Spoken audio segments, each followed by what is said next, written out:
My father was one of the first instructors to come to the United States to coach and teach Taekwondo back in 1960. He came here in 1968, opened the school up in 69, and we're still here. Let's go, all the way across. We have a very high reputation. We have a lot of great coaches and instructors here and athletes, so our reputation and what we do with the integrity of our program is very important. It's referred to by a wrestling friend about this new technology of using all natural water to clean everything, spread out, and it was a way for us to look at not just keeping the school and our equipment sanitized, but more importantly, the health of the students. You guys gear up. It's been amazing. It's been great because it's efficient, it's cost effective.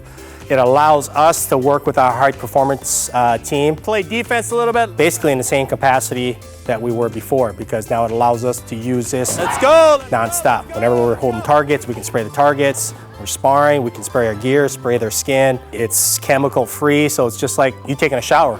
We literally can spray it all over, on their skin, their hair, again, their feet, their hands. So it's, again, it's a great way for us to be safe, but more importantly, still maintain the training.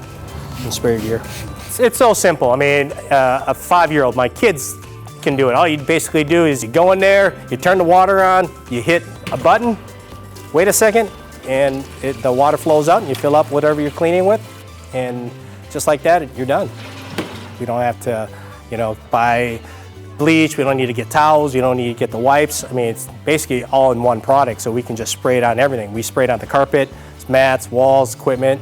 As a parent, I would never put my kids, or I'm sure most parents wouldn't, in a high-risk situation. Their safety is first and foremost as well. So I trust the product, I trust what we're doing, so I don't have any problems with my kids being a part of it and cleaning. Hit the under kick. Good.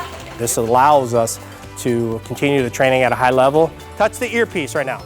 Back, under, boom. No, hit the body, boom. Now earpiece. Yes, but at first and foremost, keeping it safe for everybody. I wouldn't use it, I wouldn't promote it, I wouldn't be here with you talking about it if I didn't believe in it.